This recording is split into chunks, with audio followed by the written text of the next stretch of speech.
Paano kung sasabihin ko sa'yo na wala ng hard copy ang Apostle sa Pilipinas? Huh? Yes, digital na lahat at What? e-apostle na ang ibinibigay sa mga tao. PDF file at paano kung ang pupuntahan mong lugar katulad ng Vietnam, Taiwan, Qatar ay hindi pa fully digital?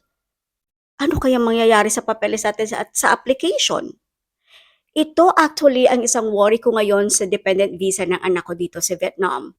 Hi everyone, welcome back to our YouTube channel. If you are new here, I am Mabs, an OFW, and I have a husband who is a digital nomad. We are sharing real life experiences here and abroad, especially tungkol sa mga documents, visa processes, at buhay OFW. And today, pag-uusapan natin ang very important update sa Department of Foreign Affairs, Philippines, ang e-apostle system. Ano nga ba ang e-apostle? Ito ay electronic apostle na ginagamit, meaning wala ng physical or hard copy na ibinibigay katulad nito.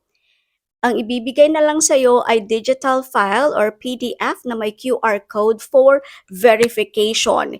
Ito actually ay isang hakbang natin tungo sa modernization para mapabilis, less hassle daw, at mas secure ang document. So, you know what, let's be fair. Patungo na nga tayo sa, digital world talaga. Pero yung tanong natin, ito yung pinakamalaking tanong ng lahat ng mga Pilipino, especially OFW na nagpa-process ngayon ng papeles. Yes, ang digital copy ay madali lang daw matanggap natin, pero may story ako dyan tungkol sa application ko sa e-apostle. Hindi daw mawawala basta-basta yung documents mo. Pwede mo lang i-send anytime, anywhere, and this is actually perfect for digital nomads like us na, dito kami sa abroad. Hindi kami basta-basta makakauwi sa Pilipinas sa pag-process ng papeles. Yes, in the theory itself, it is really good. Maganda siya. Pero naman, kung katulad ko na nandito ako sa Vietnam ngayon and I'm processing the dependent visa of my daughter, bago ako umalis sa Pilipinas, hindi ko alam na meron palang plano ng e-apostle at hindi ko rin alam yung mga requirements ng dependent visa na kailangan palang ipa-apostle yung birth certificate ng anak ko at ipa-legalize sa Vietnamese embassy at saka ipa-translate pa sa Vietnamese yung papers. Now, maraming mga Pilipino ngayon na nagko-comment do'n sa post ng Department of Foreign Affairs nung March 19. Hindi lang actually ako 'no, maraming nagko-comment dito. They say na, "Ma'am, I'm reaching out to your office through all your contact information to seek guidance, and immediate answer kasi, ang ECAV ko has been verified and was instructed via CHED's email to apply for an apostle through the apostle application portal. And in the email, I was told to select CHED-CAV. However, this option is no longer available, unlike in February. The only option provided is CHED e-CAV or e-apostle. In my case, my e-CAV needs a physical apostle, just like me. Also, I need a physical apostle sa birth certificate ng anak ko. So saan lang sa actually sa dalawang department pa lang ito um, na impose ano sa PSA at saka sa CHED, sa ECAV. Kung mag-request ka ng ECAV or mag-request ka sa PSA ng birth certificate, marriage contract, death certificate, or Sinomar, like that. So, sa dalawang ano pa lang, sa dalawang branch pa lang ng government natin or yung mga services natin. And then, marami pa rin nagko-comment dito, paano po yung ibang country na walang e-apostle like Hong Kong, Qatar, tapos nag-process ng ECAV, nag-process ng PSA, saan saan kami makakakuha ng ganito? We only need hard copy at nagse-struggle kami sa pagpa-process sa online at pagkuha ng papeles. And then, meron pa nag-comment, e-apostille tapos yung ayaw i-accept ng embassy for attestation. Nung gagawin namin wala nang maayos na sagot. Tapos, ah, meron pa dito na, tagal niyo naman palagi mag-apostille. I wish you did NBI clearance i-apostille too. So, sa NBI i-apostille sa Pilipinas siguro kung you are just using this in the Philippines, NBI would be great. Yeah, kung na-apostle yung i-apostle siya. Pero kasi usually apostle pinapadala yan sa abroad, 'di ba? So magiging hassle din kung pupunta ka sa lugar na walang apostle.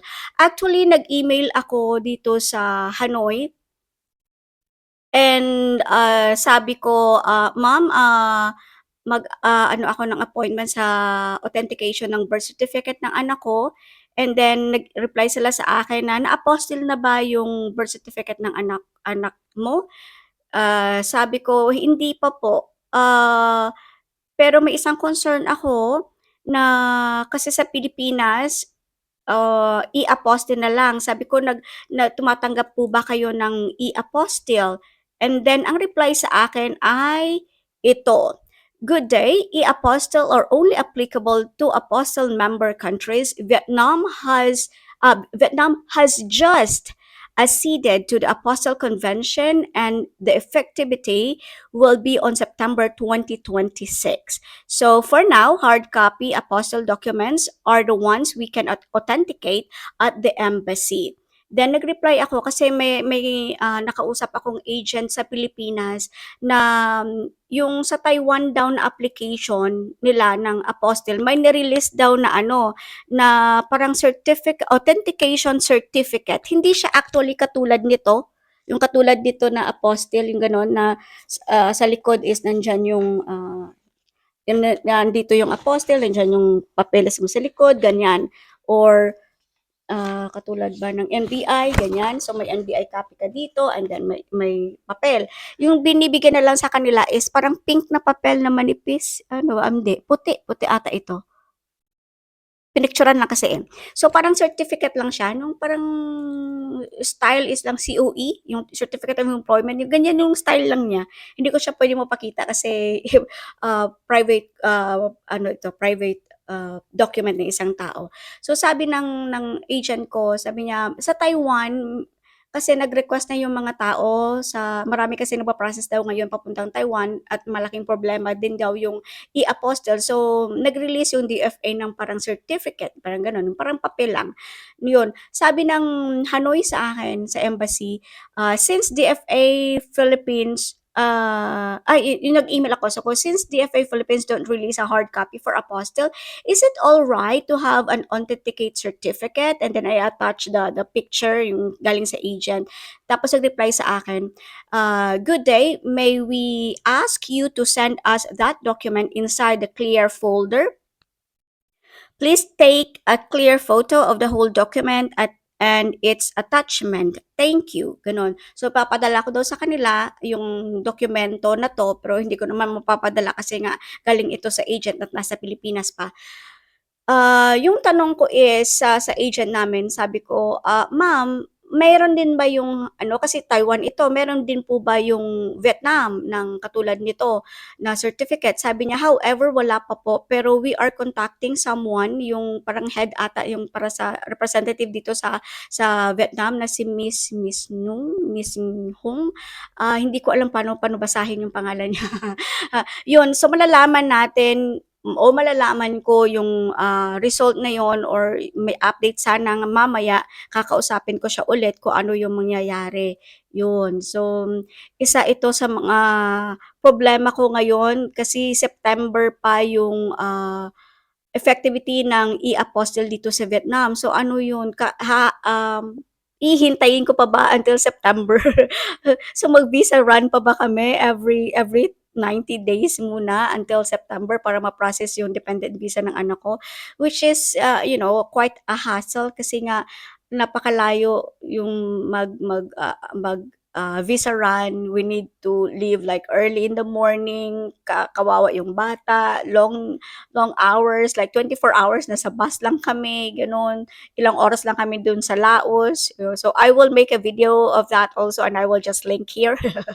Ipapakita ko sa inyo yung journey namin about sa visa run. Kaya ayaw ko na mag-visa run yung anak ko kasi nga napaka-hassle and I want siyempre legal naman ako dito sa Vietnam and entitled naman yung anak ko sa dependent visa, so why not, apply for a dependent visa, gano'n. So, ah, sa atin na mga OFW or a digital nomad, if you're planning to go outside of the Philippines, please make sure na ayusin yung papeles muna bago kayo umalis ng bansa. Kasi hindi biro po yung ganitong changes, na nakakagulat. Kasi pag alis ko last year, may apostle pa. So, nagsisi talaga ako.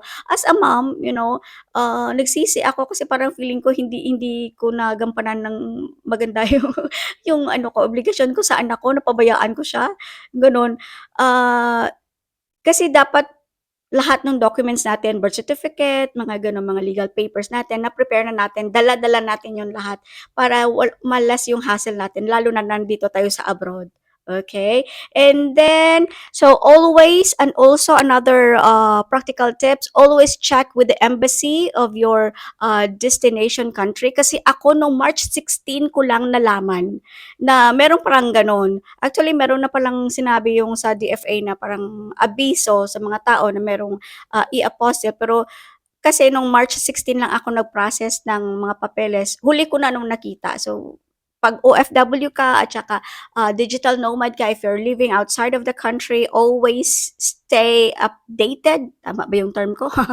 So, always check the embassy. All right? And then ask for, always keep your papers with you, and then kung may digital copies ka na, ilagay sa Google Drive para hindi basta-basta mawala, and then always prepare for a backup plan, backup documents if possible, and then join sa OFW or expat groups. Yung malaking tulong ito sa real life experiences natin, yung real experiences natin. Kasi nagtanong din ako sa YouTube page ng mga Filipino dito sa Vietnam. It seems like hindi pa ganun ka-aware lahat ng Filipino na meron ng e-apostille. So, wala pa rin akong makuhang sagot. I am waiting for the update from my agent sa Pilipinas kung ano na ang mangyayari nito. So I will post another video regarding this kung meron ng mga sagot sa mga tanong ko at saka sa tanong nyo. Kasi marami tayo nito. Marami tayong naapektuhan sa e-apostille. So ayun guys, that's the latest update about e-apostille from DFA Philippines and real concern natin, as a mom processing documents here in abroad. Kaya kung anong experience ito, I will update you. So, if may mga tanong kayo at kaya kong sagutin, I will try my best. So, comment down below. Don't forget to hit like and subscribe if this video is very helpful for you. I'll see you in my next vlog. This is Mabs. Bye!